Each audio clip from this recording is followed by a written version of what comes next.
Soviet Union, 1983. In the first shots we see two cosmonauts, Veshnyukov and Averchenko. The Orbit 4 spacecraft undocks from the station. At some point, the cosmonauts lost control, and all of the ship systems failed. When everything calmed down, the attention of Averchenko and Veshnyukov was attracted by something alive, right in outer space. It was about to go right in. Orbit 4 made an unscheduled landing in a remote area. When a local resident came to see what was wrong, he found Averchenko without any signs of life. Veshnyukov was alive, but feeling very ill. Further action takes us to Moscow. At the institute, a commission was preparing to hear the case of Tatyana Klimova, a neurophysiologist. She is accused of having tested a non-standard treatment technique on a 17-year-old patient, whom she kept underwater for a minute. Tatyana is convinced that she did everything right, but the boy's mother did not like this method of therapy, and she intends to get Tatyana fired. The commission members are unaware that Colonel Semiradov is observing them. Later, he personally asked Tatyana to go with him and to examine one unusual patient. The colonel assured Tatyana that if she complied with the request, all issues with the commission would be settled. Tatyana and Colonel Semiradov flew away in a helicopter in an unknown direction. On the way, he told her that the press does not know the whole truth about what happened on Orbit 4. The day before landing, communication with the crew was lost and the incident occurred. Tatyana's patient will be Commander Konstantin Veshnyukov. He has partial amnesia. Tatyana suspects that Semiradov did not tell her the whole truth. The colonel and the doctor have arrived at a military base. This facility is under very tight security. Everything that happens here is top secret. Tatyana observed the patient through one-way glass.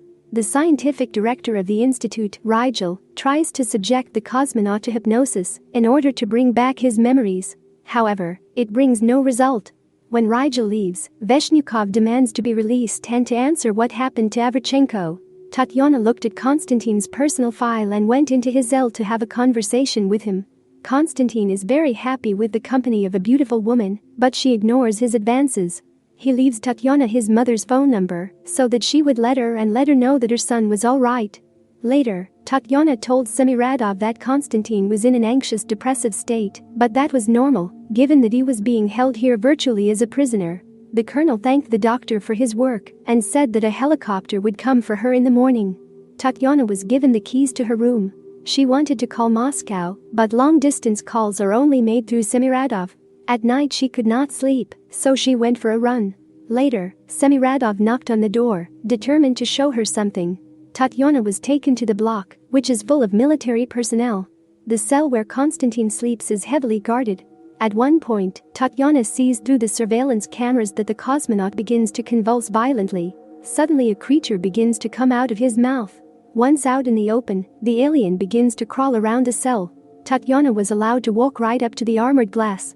The creature looked at her and then tried to attack, but ran into an obstacle. Tatyana became very ill after what she saw. Semiradov told her that every night the alien gets out of the cosmonaut and returns without any harm to the host. And this host is Veshnyukov.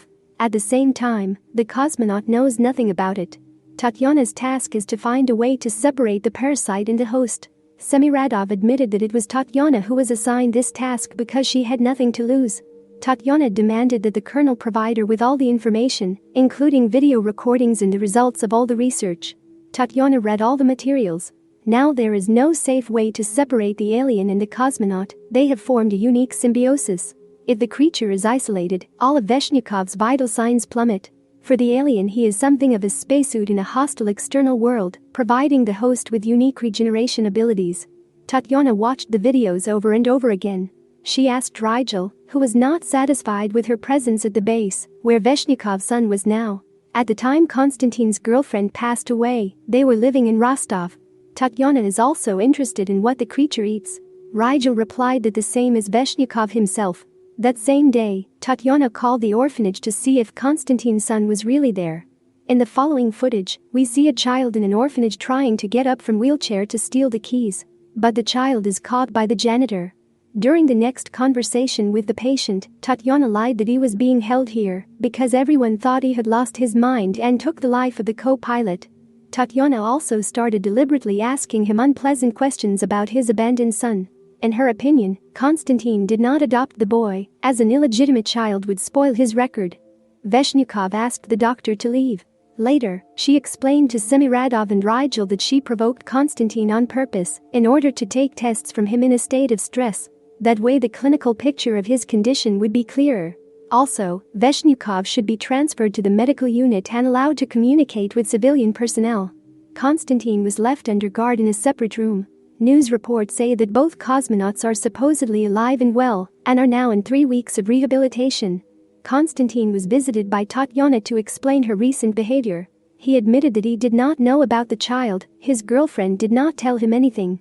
He was informed about it a week before the flight when the boy's mother passed away. The child had no other relatives, and Konstantin planned to pick him up when he returned. Konstantin understands that he is not being treated here for amnesia. Tatyana can't tell him the truth, but she promises to help. At night, Konstantin was transferred back to his cell. The creature has no auditory receptors, but it sensed Tatyana's presence. She tries to communicate with the alien, and at one point notices its lively reaction to Konstantin's toy. She asked Rigel and Semiradov to raise the glass protection. Tatyana was equipped in a protective suit and launched into the cell. She put the toy on the floor, eliciting an instant reaction from the alien. When Tatyana tried to touch the creature, it attacked her.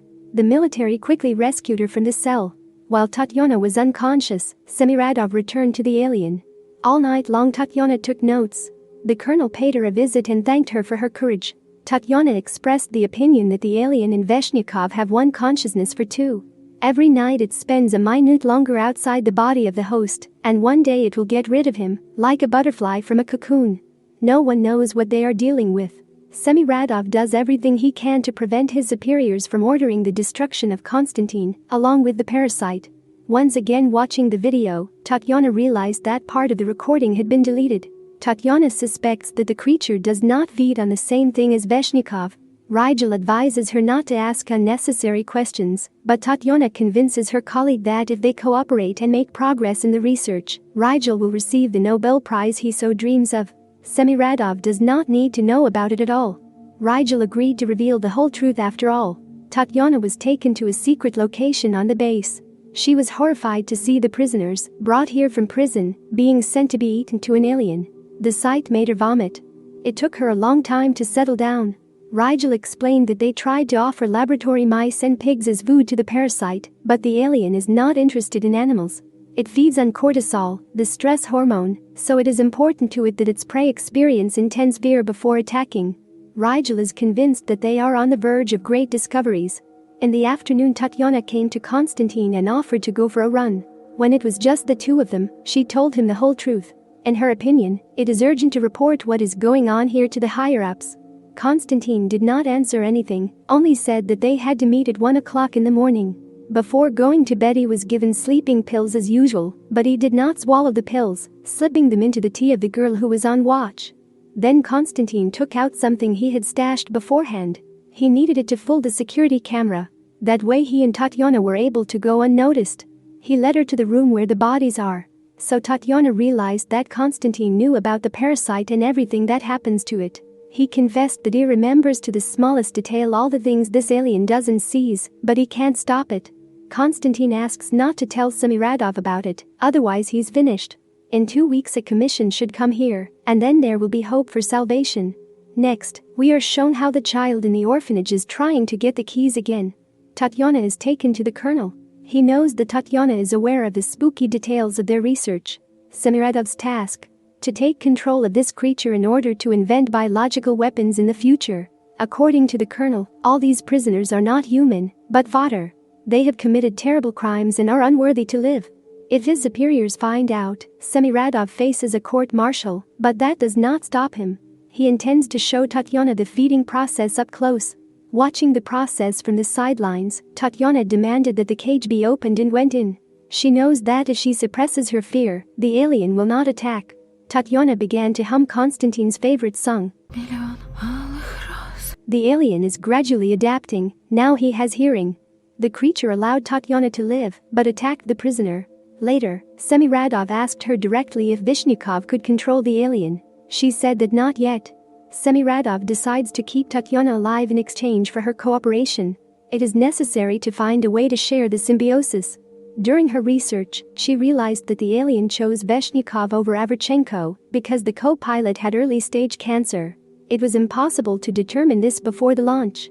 To prevent the military from understanding them, Tatyana spoke to Rigel in Latin. She asked for his help, otherwise this experiment would lead to irreparable consequences. Despite his ambition, Rigel agreed to help them escape. Tatyana injected the military man with sleeping pills and took his gun. While Rigel was watching the door, Tatyana came to get Konstantin and told him that no commission was coming. Tatyana came up with a way to get rid of the parasite. It is necessary to make a special injection that suppresses the production of certain hormones, as was the case with Averchenko's disease. Konstantin refuses to go with Tatyana, believing it to be too dangerous. Now he and the creature are one. Then Tatyana reminded him of his son, who will be 7 years old in a week. For him, Konstantin must live. Rigel provided them with a car. He himself decided to stay at the base, even though it might cost him his life. Barricading the door, he called the superiors. Upon learning of the escape, Semiradov ordered the soldiers to return Veshnyakov and eliminate Tatyana. While the couple tried to escape, Semiradov broke into Rigel's office and took the scientist's life. Konstantin gave himself a shot, releasing the parasite that attacked the military.